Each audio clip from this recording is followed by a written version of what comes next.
వరుసగా కూర్చోబెట్టి మనం పిల్లలకి మనం రౌండ్గా చేసి పిల్లలకి నేర్పిస్తూ ఉంటాం అనమాట.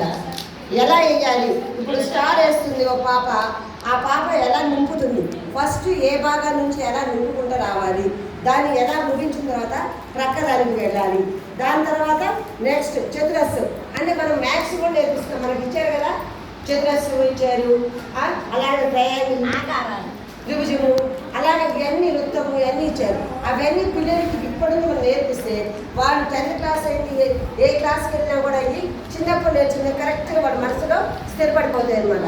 అలా స్థిరపడిపోతానికి మనము మొత్తం వేసే పునాది అనేది, ఆ పునాది ద్వారా వాళ్ళు డ్రాయింగ్ కూడా నేర్చుకుంటారు. ఇప్పుడు అది నింపుతున్నారు కదా డ్రాయింగ్ వేయడం, మళ్ళీ అక్కడ చిత్రాసనం చేసాం కదా దాని గీతలో నుంచి పక్కకు పోకుండా దాన్ని ఎలా వేయాలో, ఎలా దాన్ని నిలబెట్టాలో, దాన్ని ఎలా పెడితే అది కరెక్ట్గా ఫిక్స్ అవుతుందో అవన్నీ కూడా మనము పిల్లలకు నేర్పిస్తుంటాం. అలాగే నేర్పించినప్పుడు వాళ్ళు అవన్నీ కూడా నేర్చుకుంటారు.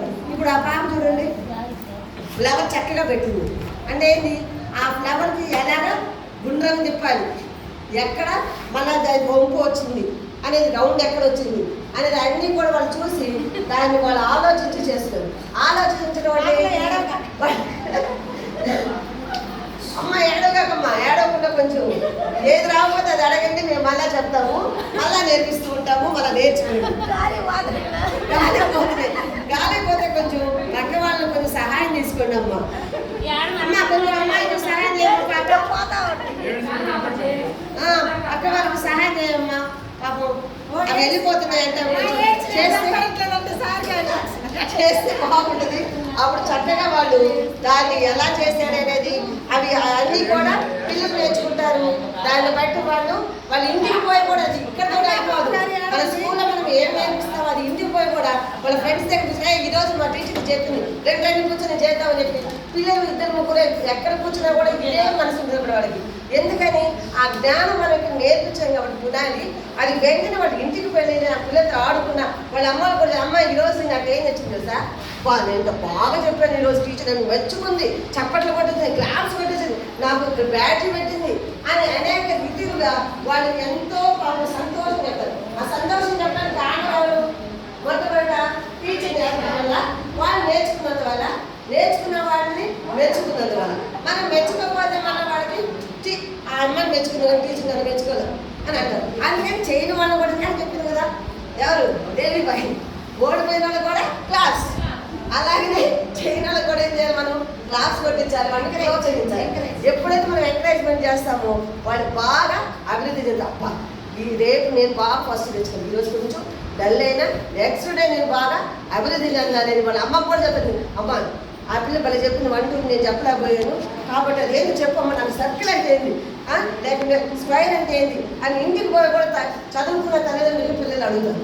అదే పాపం తల్లిదండ్రులు చదువుకోలేదు అడగలేదు కదా, కానీ తల్లిదండ్రులు కూడా ఎప్పుడు ఇంట్రెస్ట్ వస్తుంది, బిడ్డలు ఎప్పుడైతే ప్రశ్నించే విధానాన్ని వాళ్ళు అడుగుతారో అప్పుడు ఆ తల్లి కూడా తెలిసింది చెప్పు, తెలియకపోతే చెప్పకూడదు. లేకపోతే తెలియకుండా మనం అబద్ధం చెప్పినా ఆ బిడ్డను మనము జ్ఞానంలో పెంచిన మనం అవ్వాలి కదా. అందుకని జ్ఞానంలో పెంచాలంటే మనం ఫస్ట్ ఏం చేయాలి, తెలిసిన విషయాన్ని ఆ బిడ్డకి అందించాలి. తెలియదనుకో రేపు చెప్తానమ్మా తెలుసుకునేది చెప్పడం. ఈ రీతిగా కండరాల అభివృద్ధి గురించి మనము ఇక్కడ సూక్ష్మ కండరాల గురించి రాళ్ళు కూడా చూడండి.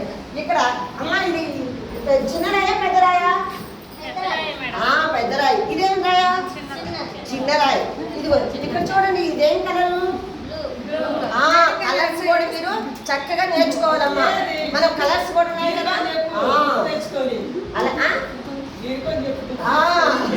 అలా ఇక్కడ చూడ ఇదేంటిది? ఇసుక. ఇసుక ద్వారా మనం నేర్చుకుంటాం అనేకమైన ఏది మనం పనికిరాదనుకుంటామో దాన్ని మనం ఉపయోగించుకొని ఎలాగైనా సరే తక్కువ ఖర్చుతోటి ఎక్కువ వాటిని మనం తయారు చేయొచ్చని చిన్నప్పటి నుంచి మీరు నేర్చుకున్నాను అనుకోండి, పొదుపు కూడా మీకు అభివృద్ధి చెందుతారనమాట. ఇలాగా వీటి ద్వారా నేను మీకు తెలియజేశాను.